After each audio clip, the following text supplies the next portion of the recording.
नमस्कार, सत श्री अकाल। मैं हूं रविंदर सिंह और आप देख रहे हैं हमारा channel property updates property mall. और एक बहन जी आए हैं बड़ी उम्मीद लेकर हमारे पास, और इन्होंने एक बयाना किया था एक फ्लैट का। और फेस इनका हम इसलिए नहीं दिखा रहे क्योंकि अभी इनका बिल्डर के साथ मसला चल रहा है, तो उसी लिए फिर हम इनकी डंटी है जो वो नहीं दिखा पा रहे हैं। लेकिन वीडियो इसलिए बना रहे हैं क्योंकि ऐसे बहुत से और भी केसेस हैं, बहुत से और भी लोग होंगे जिनको इस वीडियो के थ्रू थोड़ी जानकारी मिल जाएगी, थोड़ा पता लग जाएगा कि कैसे तरीके से आप फंस सकते हैं या कैसे निकल सकते हैं।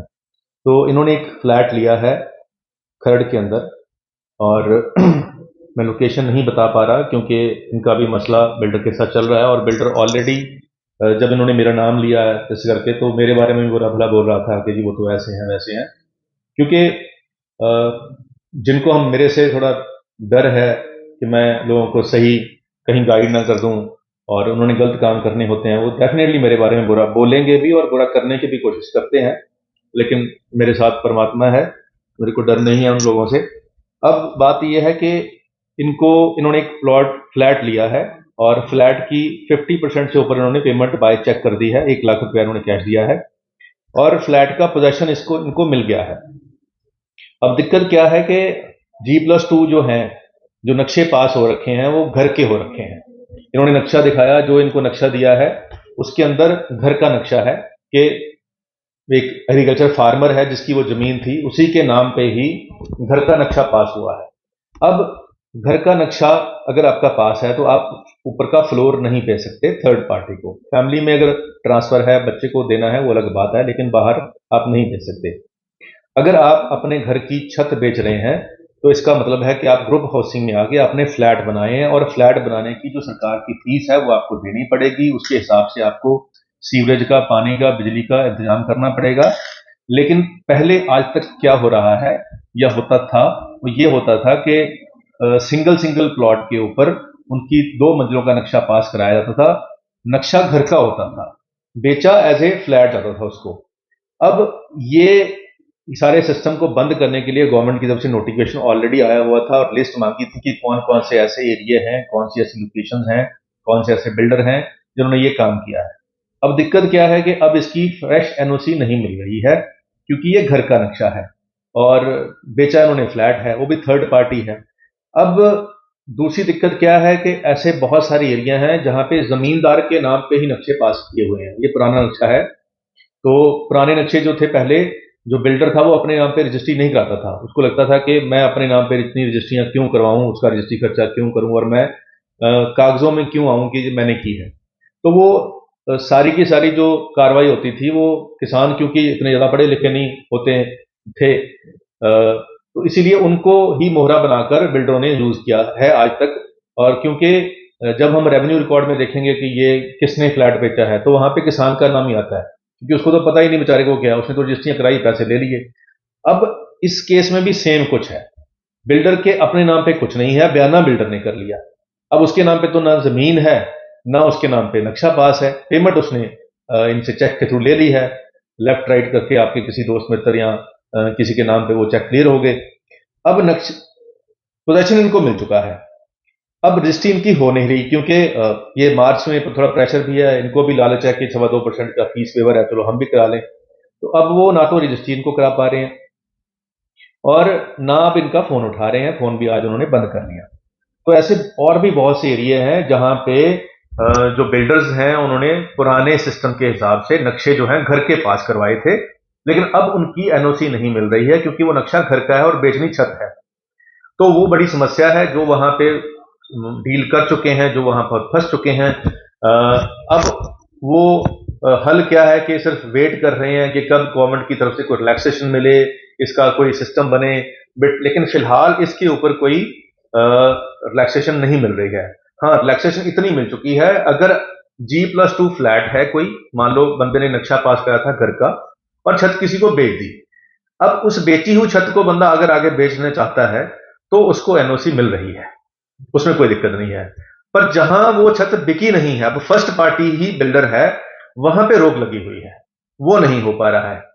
अब अगर तो ये बिल्डर ने अपने नाम पर रजिस्ट्री कराई होती तो वो आगे इनको रजिस्ट्री करा देता, उसकी एनओसी भी मिल जाती, कोई दिक्कत नहीं है। बट यहाँ पे वो बिल्डर ने अपना रजिस्ट्री खर्चा रजिस्ट्री नहीं करवाई थी जिन्होंने, अब वो बिल्डर भी फंस चुके हैं, क्योंकि पेमेंट तो किसान को जा चुकी है, कंस्ट्रक्शन पे खर्चा हो चुका है, अब वो फंस गए हैं, उनका जो स्टॉक टू सेल है वो फंसा हुआ है। तो अब बिल्डर तो फंसा ही हुआ है, तो अगर आपने भी वैसा ही कोई अगर फ्लोर ले लिया जिसका नक्शा मकान का पास हुआ था, तो जब नक्शे की कॉपी आपके पास आती है तो उस पर लिखा होता है कि propose layout of house of so and so. तो अगर हाउस लिखा है उसके ऊपर तो आप समझ लीजिए कि वो फ्लैट नहीं है, वो हाउस है। तो उसकी अब एनओसी फर्दर नहीं मिलेगी, क्योंकि उसकी फीस जो है वो फ्लैट की अगर वो जमा कराएगा, सारा सिस्टम वैसे करेगा तो होगा। तो अभी जैसे ये फंसे हुए हैं, तो इसमें सबसे पहला तो ये है कि अगर आप रिफंड ले सकते हैं और इस डील में से एग्जिट हो सकते हैं तो ये सबसे बढ़िया ऑप्शन है, क्योंकि कोई फंसा हुआ है, अगर आप उसको निकालने में आप भी फंस जाओगे तो आपकी तो जिंदगी की कमाई इतनी होती है जितनी बहन जी ने बड़ी मुश्किल से रिटायरमेंट की पेंशन के ऊपर इन्होंने लोन लेना है, उसके बाद इन्होंने बाकी पैसे देने हैं, तो थोड़ा सा सस्ते के, क्योंकि आसपास रेट होता है 25-26 का, 27 का, तो इनको 20 में मिल गया, मन में लालच आ ही जाता है कि मार्केट से सस्ता मिल रहा है। लेकिन ऐसी चीजों को देखकर अगर हम नहीं लेंगे तो बाद में परेशानी आती है। अब इस एज के अंदर टेंशन भी कितनी हो जाती है, बेचारी एक्टिवा चला के कहां से ढूंढती ढूंढती हमारे पास आई है बहन। मैं ऑफ द रिकॉर्ड इनकी जितनी मदद कर सकता हूं वो करूंगा।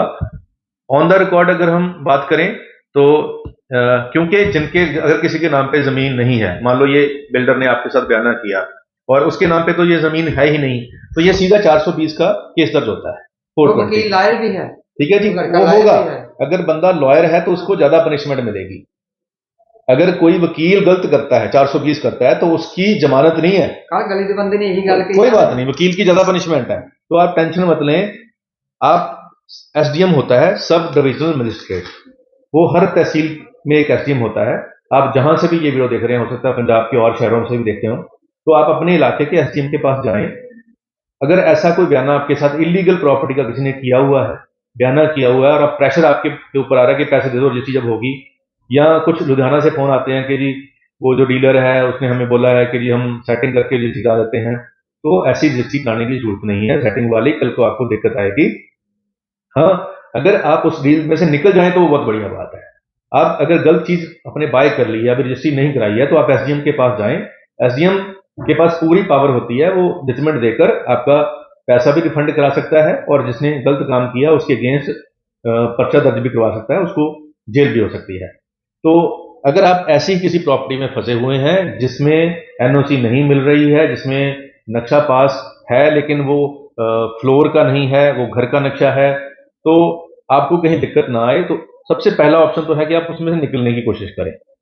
दूसरी बात यह है कि फिर अगर हमें लगता है कि हम नहीं निकलना चाहते उसमें से, फिर जैसे इनके पास कब्जा है तो इनके प्लस पॉइंट है, कब्जा इनके पास है, तो आप अपना पोजेशन लें और पोजेशन लिखती में लें। अब पोजेशन लिखती में अगर आप लेते हैं, अब जिसके नाम पे वो नक्शा है उसी से लेना पड़ेगा। लिया अपने बिल्डर से है, प्रॉपर्टी किसान के नाम पे है, तो आपको जो कागज चाहिए होंगे वो किसान से चाहिए होंगे, ना कि बिल्डर से। बिल्डर के लिखे की कोई वैल्यू नहीं है, क्योंकि उसके नाम पे तो प्रॉपर्टी नहीं है। अब ये जो बयाना है ये इनवैलिड है और 420 भी है, फ्रॉड भी है, क्योंकि मेरे नाम पे जमीन ही नहीं है, तो मैं आपके साथ बयाना कैसे कर सकता हूँ? वही तो गली के बंदे ठीक है जी, उनसे मगर पे गया, तो ये 100% गलत है, और इसके अंदर उन्होंने रजिस्ट्री की कोई डेट नहीं डाली हुई है, खाली डाली हुई है, ताकि ये खुला चलता रहे। और जहां जब तक आप इसको खींचना चाहें खींच जाएं, क्योंकि उसको भी पता था कि ये लंबा चलेगा काम, तभी उसने डेट नहीं डाली कि इतनी जल्दी मैं रजिस्ट्री करा ही नहीं पाऊंगा, क्योंकि जब तक ये सारा सेटल नहीं होगा कोर्ट की तरफ से, या अगर आप जैसे आपका ये केस है, अगर आप एसडीएम के पास जाओगे तो 100% वो इनको कॉल करके बुलाएंगे, और आते ही फर्स्ट फेज के अंदर ही 420 का पर्चा उनके नाम पे दर्ज हो सकता है, उनके अगेंस्ट ये कार्रवाई हो सकती है अगर आप चाहो तो। लेकिन नॉर्मल बंदा ऐसी चीजों से बचता है, तो अगर आपको रिफंड मिलता है उससे बढ़िया कोई बात नहीं है, या जिसके नाम पे ओरिजिनल प्रॉपर्टी है उसी से आपके साथ बयाना हो जाए। और नहीं, कोई बात नहीं, ये करवा के दे देंगे, अगर वो बिल्डर करवा के देता है तो भी आपके लिए ठीक है। मान लो जिसके नाम पे ओरिजिनल जमीन है और उसके नाम पे नक्शा पास है और वही आपसे बयाना करता है, चाहे इसके बिहार पे करे जिसके बिहार पे करे, तो आप सेफ हो जाओगे और पोजेशन आपके पास ऑलरेडी है ही है। फिर आपकी रजिस्ट्री चाहे 6 महीने ना हो, साल ना हो, आपको कोई दिक्कत नहीं है। आप उसमें एग्रीमेंट में लिखवा लें कि भाई गवर्नमेंट की तरफ से जो अभी ये प्रोसेस चल रहा है, एनओसीज नहीं मिल रही है, तो हम रजिस्ट्री नहीं करवा पाएंगे, पोजेशन हमने दे दिया है, जब रजिस्ट्री खुलेगी तब हम रजिस्ट्री करा देंगे। तब तक आपके पास 50% पेमेंट देके आपने इसका पोजेशन ले रखा है, वो आपके लिए एक सॉलिड पॉइंट हो जाएगा। लेकिन डॉक्यूमेंट आपको चाहिए ओरिजिनल ओनर की तरफ से। ਇਹਨੇ ਕੁਝ ਵੀ ਨਹੀਂ ਦਿੱਤਾ, ਇੱਕ ਨਕਸ਼ਾ ਭੇਜਤਾ ਮੈਨੂੰ 2:30 ਵਜੇ ਤੋਂ, ਰਾਤ ਨੂੰ ਟੈਨਸ਼ਨ ਸੀ वो ਮੈਨੂੰ, ਮੇਰੇ ਦਿਲ 'ਚ ਪਹਿਲਾਂ ਡਾਊਟ ਪੈ ਗਿਆ। हाँ जी, वो नक्शा उनके नाम पे ही होगा, किसानों के नाम पे नक्शे पास होते हैं, मैक्सिमम बिल्डरों ने ऐसे किया होता है। ਕਹਿੰਦਾ ਅਸੀਂ ਕਹਿੰਦਾ ਮੈਂ ਵੇਖਿਆ ਕਹਿੰਦਾ ਜਿਹੜੇ ਬਿਲਡਰ ਨੇ ਬਣਾਈ ਹੈ ਮੈਂ ਪਾਰਟਨਰਸ਼ਿਪ करूंगा। चलो बंदे ने ये गल कही। वो ऐसे ही है जी, एक कॉलोनी काटते हैं तो उसके अंदर 100 प्लॉट होते हैं। 100 प्लॉट में क्या है कि छोटे बिल्डर 2-2 प्लॉट लेके 2-2 घर के 6-6 फ्लैट बना देते हाँ हैं। जी, हाँ। तो ऐसे बहुत सारे बिल्डर यहाँ पे जो अनब्रांडेड हैं वो काम करते हैं, तो वो बयाने के ऊपर बयाना होता है, वो अपने यहाँ पर रजिस्ट्री नहीं कराते। तो ये जीरकपुर में, खरड़ में, कुराली में या आप डेरा बस्सी में ऐसी बहुत सारी प्रॉपर्टीज हैं, बहुत सारी कॉलोनीज हैं जहाँ पे 2-2 प्लॉट लेकर बिल्डरों ने 6 फ्लोर बनाए हुए हैं और वो बेच रहे हैं। लेकिन वो जो नक्शे पास हुए हैं वो घरों के हुए हैं। सरकार ये 3 मंजिली बनी हुई 27 फ्लैट है बिल्कुल उसमें। बिल्कुल ऐसे ही हैं, बने ऐसे ही हुए। लेकिन पिछली सरकार में उस पर एक्शन नहीं हुआ था। अब सरकार थोड़ा सख्त है, नया ऐसा काम होने से मनाही हो चुकी है। बहुत सारे ऐसे लोग हैं जिनके नक्शे पास हुए थे ऐसे ही, और उन्होंने फ्लैट बनाने थे, उन्होंने कैंसिल कर दिए हैं बिल्डरों ने, अब वो प्लॉट ही बेच रहे हैं। बहुत सारे डर आ गया ना मन में कि नहीं हो पाएगा, तो ऐसे बहुत से प्लॉट हमारे पास भी अवेलेबल हैं जिसपे फ्लैट बनने थे लेकिन अब बिल्डर नहीं बना रहा है, क्योंकि वो नक्शा पास हुआ घर का, घर की 3 मंजिलों का। अब वो सरकार ने मना कर दिया, तो इसीलिए वो बैकआउट हो चुके हैं। बहुत सारे बिल्डर ऐसे भी हैं जो इस सारे सिस्टम में फंस चुके हैं, जिन्होंने पैसा हैवी अमाउंट दे रखी है, अब निकल नहीं रहा, तो वो जितना दिया है उतने पैसे लेकर ही निकलने को तैयार हैं। तो ऐसी बहुत सारी ऑप्शन हमारे पास भी बिल्डरों की तरफ से आ रही हैं। तो हमारा किसी से दुश्मनी नहीं है, किसी को बदनाम करने की हमारा कोई ऐसा मुहिम नहीं है। हम तो गाइडेंस दे रहे हैं। वो भाई साहब ने मेरे लिए जो मर्जी बोला, लेकिन मैं उनके लिए ऐसा कुछ नहीं बोलूंगा, मैंने तो उनका नाम भी नहीं बोला। तो मैं अपनी हद में रहकर ही बात करता हूं, और उम्मीद करते हैं ये वीडियो आपके काम की होगी। आज के लिए इतना ही, मिलते हैं अगली बार एक नई वीडियो में एक नई जानकारी के साथ। धन्यवाद।